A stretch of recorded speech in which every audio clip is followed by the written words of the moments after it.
मंदिर को बनाने की जो जागतिक कल्पना है, समस्त जगत में सिर्फ मनुष्य है जो मंदिर बनाता है।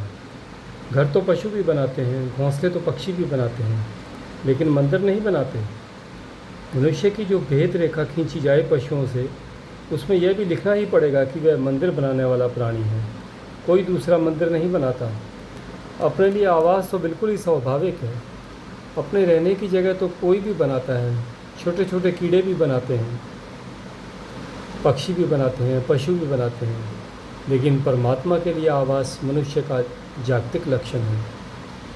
परमात्मा के लिए भी आवास, उसके लिए भी कोई जगह बनाना। परमात्मा के गहन बोध के अतिरिक्त मंदिर नहीं बनाया जा सकता। फिर परमात्मा का गहन बोध भी खो जाए तो मंदिर बचा रहेगा, लेकिन बनाया नहीं जा सकता बिना बोध के। आपने एक अतिथि गृह बनाया घर में, वह अतिथि आते रहे होंगे तभी। अतिथि ना आते हों तो आप अतिथि गृह नहीं बनाने वाले हैं। हालांकि यह हो सकता है कि अब अतिथि ना आते हों तो अतिथि गृह खड़ा रह जाए। तो परमात्मा के लिए एक आवास की धारणा उन क्षणों में पैदा हुई जब परमात्मा सिर्फ कल्पना की बात नहीं थी। सिर्फ कल्पना की बात नहीं थी, अनेक लोगों के अनुभव की बात थी। और परमात्मा के अवतरण की जो प्रक्रिया थी, उसके उतरने की, उसके लिए एक विशेष आवास, एक विशेष स्थान जहाँ परमात्मा अवतरित हो सके, पृथ्वी के हर कोने पर आवश्यक अनुभव हुआ। प्रत्येक चीज़ के अवतरण में, आग्रहण में, रिसेप्टिव होने में एक संयोजन है। अभी भी हमारे पास से रेडियो वेव्स गुजर रही हैं और हम उन्हें पकड़ नहीं पाएंगे। रेडियो के उपकरण के बिना पकड़ना कठिन होगा। कल अगर ऐसा वक्त आ सकता है, कल एक महायुद्ध हो जाए और हमारे सारे टेक्नोलॉजी अस्त व्यस्त हो जाए और आपके घर में एक रेडियो रह जाए, आप उसे फेंकना ना चाहेंगे, लेकिन अब कोई रेडियो स्टेशन नहीं बचा। अब रेडियो से कुछ पकड़ा नहीं जाता। अब रेडियो सुधारने वाला मिलना मुश्किल है। फिर भी हो सकता है 10-5 पीढ़ियों के बाद भी आपके घर में रेडियो रखा रहे, और तब अगर कोई पूछे कि इसका क्या उपयोग है तो कठिन हो जाए बताना। लेकिन इतना ज़रूर बताया जा सकता है कि पिता आग्रहशील थे इसको बचाने के लिए। उनके पिता भी आग्रहशील थे। इतना हमें याद है कि हमारे घर में इसको बचाने वाले आग्रहशील लोग थे, वे बचाए चले गए। हमें पता नहीं इसका क्या उपयोग है। आज इसका कोई उपयोग नहीं है।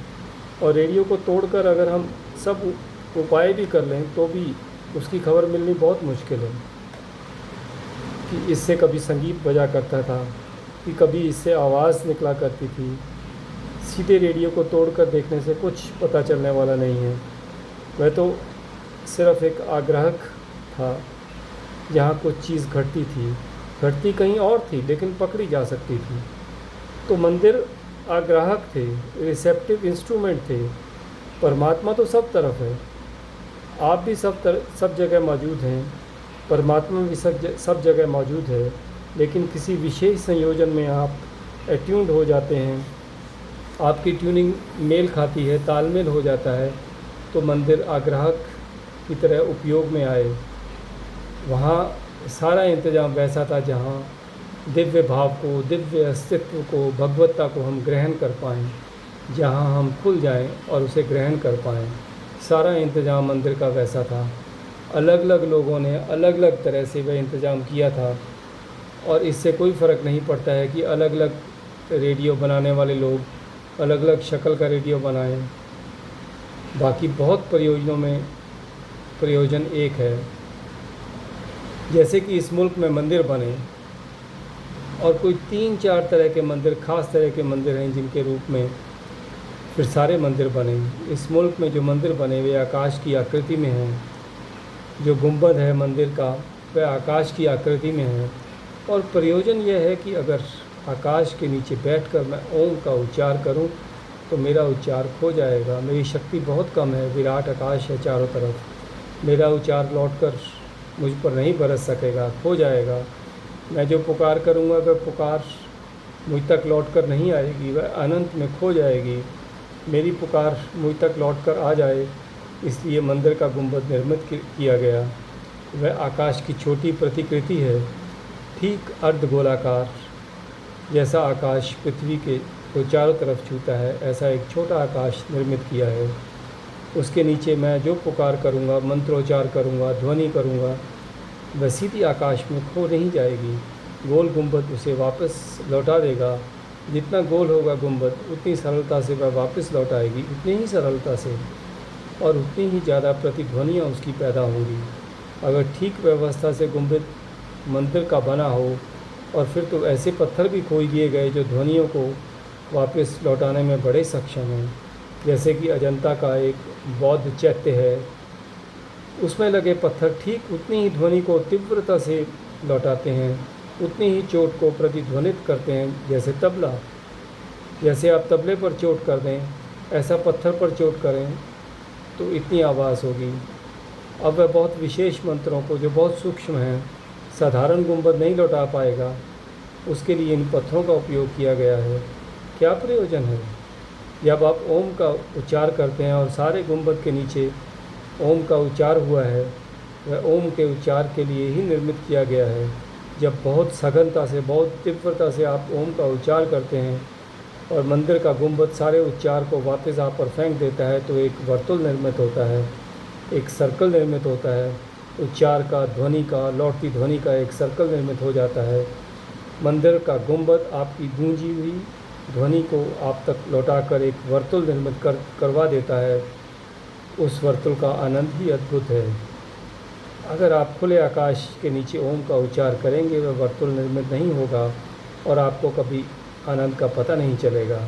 वह जब वर्तुल निर्मित होता है, तब आप सिर्फ पुकारने वाले नहीं हैं, पाने वाले भी हो जाते हैं, और उस लौटती हुई ध्वनि के साथ दिव्यता की प्रतीति प्रवेश करने लगती है। आपकी की हुई ध्वनि तो मनुष्य की है, लेकिन जैसे ही वह लौटती है, वह नए वेग और नई शक्तियों को सम्माहित करके वापस लौट आती है। इस मंदिर के गुंबद को मंत्र के द्वारा ध्वनि वर्तुल निर्मित करने के लिए प्रयोग किया गया था। और अगर बिल्कुल शांत एकांत स्थिति में आप बैठकर उच्चार करते हो और वर्तुल निर्मित हो, तो जैसे ही वर्तुल निर्मित होगा, विचार बंद हो जाएंगे। वर्तुल इधर निर्मित हुआ, उधर विचार बंद हुए। जैसा कि मैंने कई बार कहा है, स्त्री पुरुष के संभोग में वर्तुल निर्मित हो जाता है शक्ति का, और जब वर्तुल निर्मित होता है तभी संभोग का क्षण समाधि का इशारा करता है। अगर पद्मासन या सिद्धासन में बैठे बुद्ध और महावीर की मूर्तियां देखें, तो वे भी वर्तुल ही निर्मित करने के अलग ढंग हैं। जब दोनों पैर जोड़ दिए जाते हैं और दोनों हाथ पैरों के ऊपर रख दिए जाते हैं, तो पूरा शरीर वर्तुल का काम करने लगता है। खुद के शरीर की विद्युत फिर कहीं से बाहर नहीं निकलती, पूरी वर्तुलाकार घूमने लगती है। एक सर्किट निर्मित होता है, और जैसे ही सर्किट निर्मित हो जाता है, वैसे ही विचार शून्य हो जाते हैं। अगर इसे विद्युत की भाषा में कहें, तो आपके भीतर विचारों का जो कोलाहल है, वह आपकी ऊर्जा के वर्तुल ना बनने की वजह से है। वह वर्तुल बना कि सारी ऊर्जा समाहित और शांत होने लगती है। तो मंदिर के गुंबद से वर्तुल बनाने की बड़ी अद्भुत प्रक्रिया है, और अंतरंग अर्थ उसके हो गए। मंदिर के द्वार पर हमने घंटा लटका रखा है, वह सिर्फ इसीलिए आप जब ओम का उच्चार करेंगे, हो सकता है बहुत धीमे करें, ख्याल में भी ना आए, ज़ोर से घंटे की आवाज़ उस वर्तुल का आपको स्मरण दिला जाएगी तत्काल। उस गूंजती हुई ध्वनि का वर्तुल पर वर्तुल जैसे पानी में फेंका गया पत्थर हो, और लहर पर लहर, रिपल पर रिपल उठाता चला गया हो। तिब्बतन मंदिरों में तो घंटा नहीं रखते, एक सब धातुओं का बना हुआ एक बर्तन रखते हैं घड़े की तरह, और उसमें लकड़ी का डंडा रखते हैं घुमाने के लिए। उसको 7 बार अंदर घुमाकर ज़ोर से चोट करते हैं। 7 बार घुमाने पर और चोट करने पर मणि पद्मे हुम इसकी आवाज़ निकलती है। पूरा मंत्र, पूरा घड़ा चिल्लाकर कहता है मणि पद्मे हुम, और एक दफ़ा नहीं 7 बार। आपने 7 राउंड लेकर जो चोट मारी, उस पर आप हाथ बाहर कर लें। अब आप 7 बार सुने ओम मणि पद्मे हुम। धीमी होती जाएगी ओम मणि पद्मे हुम, ओम मणि पद्मे हुम, और 7 वर्तुल उसके बन जाएंगे। ठीक आपको भी मंदिर के भीतर एक घड़े की तरह ज़ोर से अपने भीतर चोट करनी है, ओम मणि पद्मे हुम। मंदिर भी दोहराएगा आपका रुआं रुआं उसे ग्रहण करके वापस फेंकेगा।